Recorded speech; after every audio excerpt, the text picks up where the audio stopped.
নির্বাচনী ইশতেহারে অঙ্গীকার পূরণ করল বিএনপি সরকার। নারীদের হাতে ফ্যামিলি কার্ড তুলে দিলেন প্রধানমন্ত্রী তারেক রহমান। তিনি বলেন, একে একে জনগণের কাছে দেয়া প্রতিশ্রুতিগুলোর বাস্তবায়ন করতে শুরু করেছে সরকার, যেই প্রতিশ্রুতিগুলো জনগণের ভাগ্যের পরিবর্তন করবে। বৈশ্বিক পরিস্থিতির কারণে কিছু প্রতিশ্রুতি পূরণ করতে কিছুটা সময় লাগলেও সব প্রতিশ্রুতি পূরণ করা হবে বলে তিনি জানিয়েছেন। ধৈর্যের সাথে সকল পরিস্থিতি মোকাবেলা করার আহ্বান জানিয়েছেন প্রধানমন্ত্রী। আলী আকাশের রিপোর্ট। শুরু করার জন্য নারীর ক্ষমতায়ন, দারিদ্র্য দূরীকরণ, স্বাস্থ্য, শিক্ষা সহ মৌলিক অধিকার নিশ্চিতে ফ্যামিলি কার্ড কর্মসূচির বাস্তবায়ন করতে শুরু করেছে সরকার। মঙ্গলবার রাজধানীর বনানী টি&টি খেলার মাঠে আয়োজিত অনুষ্ঠানে ফ্যামিলি কার্ড কর্মসূচির উদ্বোধন করেন প্রধানমন্ত্রী তারেক রহমান। এই সময় কয়েকজন নারীর হাতে আনুষ্ঠানিকভাবে ফ্যামিলি কার্ড তুলে দেন প্রধানমন্ত্রী। রাজধানীর করাইল বস্তি, ভাসানটেক ও সাততলা বস্তি এলাকায় 15,000 পরিবারকে ফ্যামিলি কার্ড দেয়া হয়। প্রধানমন্ত্রীর লাল বাটন চাপার সঙ্গে সঙ্গেই প্রাথমিক পর্যায়ে 37,567 জন উপকারভোগীর অ্যাকাউন্টে মার্চ মাসের 2,500 টাকা ভাতা পৌঁছে যায়। প্রধানমন্ত্রী বলেন, নির্বাচনের আগে জনগণের কাছে দেয়া প্রতিশ্রুতিগুলো বাস্তবায়ন করতে শুরু করেছে তার সরকার। এগুলো জনগণের ভাগ্যের পরিবর্তন করবে।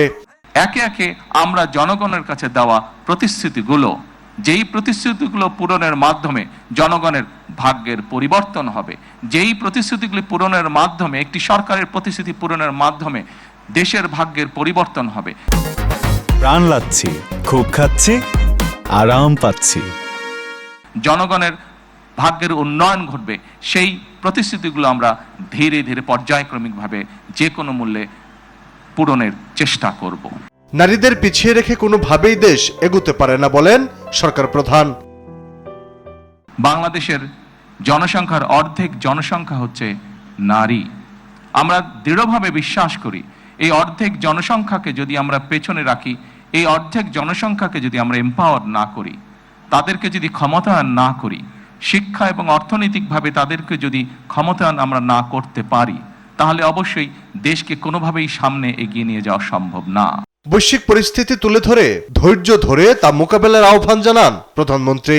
সমগ্র দেশবাসীকে আমি অনুরোধ করব যে আসুন আমরা ধৈর্যের সাথে সমগ্র পরিস্থিতি মোকাবেলা করি, আমরা ধৈর্যের সাথে সুন্দরভাবে আমাদের এই দেশটিকে গড়ে তুলি।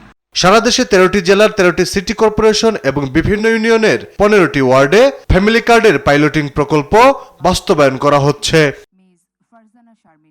আলী আকাশ, দেশ টিভি, ঢাকা।